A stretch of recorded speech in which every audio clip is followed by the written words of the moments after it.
Now we'll try to find the mean of the Poisson distribution. Already we found mean of a binomial distribution, which is NP. Here we'll try to find the mean of Poisson distribution. Poisson distribution is given by P of x is equals to e power minus lambda lambda power x by x factorial, where the value of x is 0, 1, 2, and so on.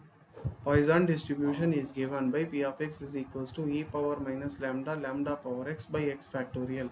ఇంతకుముందు binomial డిస్ట్రిబ్యూషన్లో P of x ఏం రాస్తా ఉన్నాము? P of x is equals to NCX P power x Q power n minus x. మరి ఇక్కడ Poisson డిస్ట్రిబ్యూషన్లో P of x means e power minus lambda lambda power x divided by x factorial. అదేవిధంగా mean means expectation of x. Formula for finding expectation of x is, in case of a discrete distribution, summation x into p of x. ఇదే విధంగా మనం binomial డిస్ట్రిబ్యూషన్లో కూడా రాసాము. Mean mu is equals to expectation of x is equals to summation x is equals to 0 to n x into p of x. ఎక్కడ రాసాము? ఇది binomial డిస్ట్రిబ్యూషన్లో ఈ ఫార్ములా రాసాం. మరి అదే సేమ్ ఫార్ములా మేము ఇక్కడ పాయిజన్ డిస్ట్రిబ్యూషన్లో రాసాము. తేడా ఏంటి మీరు గమనించారో లేదో? Here the value of X varies from 0 to infinity, whereas in binomial distribution value of x varies from 0 to n because n is finite ఇక్కడ. కాబట్టి ఇక్కడ మీన్ ఫైండ్ అవుట్ చేసేటప్పుడు జాగ్రత్తగా గుర్తుపెట్టుకోండి. బైనామియల్ డిస్ట్రిబ్యూషన్లో అయితే summation x is equals to 0 to n రాయాలి. ఇక్కడ summation x is equals to 0 to infinity రాయాలి. మిగతా అంతా సేమ్ టు సేమ్ వస్తుంది. అక్కడ బైనామియల్ డిస్ట్రిబ్యూషన్లో పీ ఆఫ్ ఎక్స్ అంటే n C x p power x q power n minus x. ఇక్కడ పీ ఆఫ్ ఎక్స్ అంటే e power minus lambda lambda power x divided by x factorial. So will try to write the value of p of x. పక్కనే ఇక్కడ p of X రాసేసాను చూడండి. రాసిన తర్వాత e power minus lambda is constant, అందుకే e power minus lambda బయట రాస్తున్నాను. Summation x is equals to 0 to infinity x into lambda power x divided by x factorial. ఇంతకుముందు కూడా నేను మీకు చాలాసార్లు చెప్పాను. ఎన్ ఫ్యాక్టోరియల్ మీన్స్ n ఇంటూ n minus 1 into n minus 2 into n minus 3 into and so on 3 2 1 అని రాసుకోవచ్చు. లేదా n factorial is equals to n ఇంటూ n మైనస్ 1 ఫ్యాక్టోరియల్గా కూడా రాసుకోవచ్చు. కాబట్టి ఇక్కడ కూడా ఎక్స్ ఫ్యాక్టోరియల్ని, ఇక్కడ ఏదైతే ఎక్స్ ఫ్యాక్టోరియల్ ఉందో దాన్ని ఎక్స్ ఇంటూ ఎక్స్ మైనస్ 1 ఫ్యాక్టోరియల్గా రాసి, ఎప్పుడైతే నేను ఎక్స్ క్యాన్సిల్ చేసేస్తానో బాగా అబ్జర్వ్ చేయండి. ఇక్కడ నేను చెప్పినటువంటి విషయం బాగా అర్థం చేసుకోవడానికి ట్రై చేయండి. The value of X factorial is X into X minus 1 factorial. X cancel అయిపోతుంది, ఎక్స్ మైనస్ 1 ఫ్యాక్టోరియల్ మాత్రమే ఉంటుంది. గుర్తుపెట్టుకోండి, చాలా వెరీ సింపుల్. సో రాసిన తర్వాత ఏదైతే ఉందో తర్వాత నెక్స్ట్ స్టెప్ మీరు బాగా అబ్జర్వ్ చేయండి.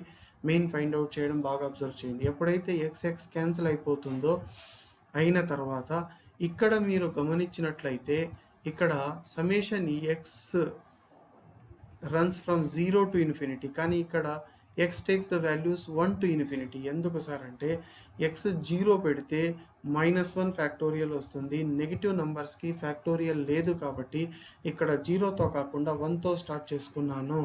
ఈ స్టెప్లో ఎక్స్ వాల్యూ 1తో స్టార్ట్ అయింది, బాగా గుర్తుపెట్టుకోండి. బట్ ఇక్కడ ఎక్స్ మైనస్ 1ని వై అనుకుంటాను, ఎక్స్ మైనస్ 1ని వై అనుకుంటాను.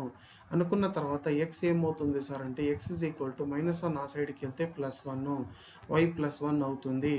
ఇక్కడ కూడా చూడండి, summation X is equals to 1 to infinity ఎలా రాసుకోవచ్చు అంటే సమ్మేషన్ 1 ఈ పక్క వస్తే ఏమవుతుందమ్మా x minus 1 is equals to 0 to infinity. కానీ ఎక్స్ మైనస్ 1ని వై అనుకున్నాను కాబట్టి summation y equal to 0 to infinity. అందుకే ఇక్కడ summation y equal to 0 to infinity అని రాశాను. గుర్తుపెట్టుకోండి, ఎక్స్ మైనస్ 1ని వై అనుకున్నాను, y factorial lambda power x, x means y power y +1, x means y +1. అవన్నీ రాసిన తర్వాత సింప్లిఫికేషన్ చేసుకోవచ్చు. ఎలా సింప్లిఫై చేయాలి సార్ అనేది నేను చెప్తాను, బాగా ఒక్కసారి అబ్జర్వ్ చేయండి. సో ఇక్కడ ఈ స్టెప్ని కొంచెం నేను ఎలాబరేట్ చేసి రాసుకుంటాను, బాగా అబ్జర్వ్ చేయండి. ఇజ్ ఈక్వల్స్ టు టాప్ కార్నర్లో రాస్తున్నాను చూడండి అమ్మా, e power minus lambda summation y is equals to 0 to infinity next one lambda power y plus వన్ని లాంబ్డా పవర్ వై ఇంటూ లాంబ్డాగా రాసుకోవచ్చు డివైడెడ్ బై వై ఫ్యాక్టోరియల్. ఇప్పుడు లాంబ్డా ఏమవుతుంది, కాన్స్టెంట్ అవుతుంది. బయట రాసుకుంటే lambda e power minus lambda summation y is equals to 0 to infinity lambda power y by y ఫ్యాక్టోరియల్గా రాసుకోవచ్చు.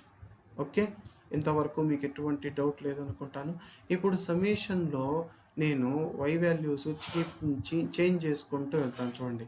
సో ఇక్కడ lambda e power minus lambda y value 0 substitute చేస్తే first one ఏమొస్తుందంటే lambda power 0 by 0 factorial, second one lambda power 1 by 1 factorial, third one lambda square by 2 factorial plus and so on. మరి lambda power 0 means 1, 0 factorial means 1. So lambda e power minus lambda ఈ value అంతా 1 అయిపోతుంది. మళ్ళీ చెప్తున్నాను, గుర్తుపెట్టుకోండి. Lambda power 0 means 1, 0 factorial means 1. Here lambda power 1 means lambda 1 factorial అలాగే రాసుకుంటాను. Next one lambda square divided by 2 factorial plus and so on. కానీ ఇది దేనికి సార్ ఎక్స్పాన్షను అంటే ఈ పవర్ ఎక్స్ ఎక్స్పాన్షను. ఈ పవర్ ఎక్స్ ఎక్స్పాన్షన్ నేను ఇక్కడ రాస్తున్నాను, చాలా తక్కువ మందికి ఐడియా ఉంటుంది. ఈ పవర్ ఎక్స్ ఎక్స్పాన్షన్ రాస్తున్నాను చూడండి. 1 plus X by 1 factorial plus X by 2 factorial plus X square by 2 factorial plus X cube by 3 factorial plus and so on. ఇప్పుడు ఎక్స్ ప్లేస్లో లాంబ్డా ఉంది కాబట్టి ఈ పవర్ లాంబ్డాగా రాసుకోవచ్చు. సో దీని తర్వాత స్టెప్ని ఇక్కడ రాస్తున్నాను చూడమ్మా. Lambda e power minus lambda అలాగే ఉంటుంది. ఈ ఎక్స్పాన్షన్ అంతా నేను ఏమని రాసుకుంటానంటే ఈ ఎక్స్పాన్షన్ని ఈ పవర్ లాంబ్డాగా రాసుకుంటాను. Lambda e power minus lambda into e power plus lambda means e power 0. E power 0 means 1. Lambda into 1 means lambda. So mean of the Poisson distribution is lambda. Mean of Poisson distribution is lambda. గుర్తుపెట్టుకోండి, mean of Poisson distribution is lambda. ఇక్కడ అన్నిటికంటే important thing ఏంటి అంటే చాలా important thing అది. మీరు by మిస్టేక్గా binomial డిస్ట్రిబ్యూషన్లో చేసిన విధంగా చేస్తే రాదు. బైనామియల్ డిస్ట్రిబ్యూషన్లో ఇక్కడ summation x is equals to 0 to n ఉంటుంది. మరి ఇక్కడ మాత్రం 0 to ఇన్ఫినిటీ ఉంది. గుర్తుపెట్టుకున్న తర్వాత నెక్స్ట్ ఇక్కడ ఎక్స్ క్యాన్సిల్ అయిపోతే ఈ ఎక్స్ క్యాన్సిల్ అయిపోతే మిగిలింది x మైనస్ 1. x మైనస్ 1ని y అనుకుంటే x value y plus 1. So x value y plus 1 అవుతుంది. x మైనస్ 1 y అయిపోతుంది. x మైనస్ 1 ఇక్కడ ఉన్నటువంటి 1 లోపలికి వస్తే x మైనస్ 1 ఈక్వల్స్ టు 0. అంతే కదమ్మా. So x is equals to 1 అంటే x minus 1 equals to 0. So ఇక్కడ లిమిట్స్ ఇక్కడ ఏం రాసుకోవచ్చు, y ఈక్వల్ టు 0గా రాసుకోవచ్చు. y equals to 0 to infinity అని చెప్పి చేంజ్ చేసుకోవచ్చు. సో ఇన్ కేస్ ఇది అర్థం కాలేదు అంటే ఒకసారి వినండి, మళ్ళీ ఏమైనా డౌట్ ఉంటే అడగండి. Okay, thank you.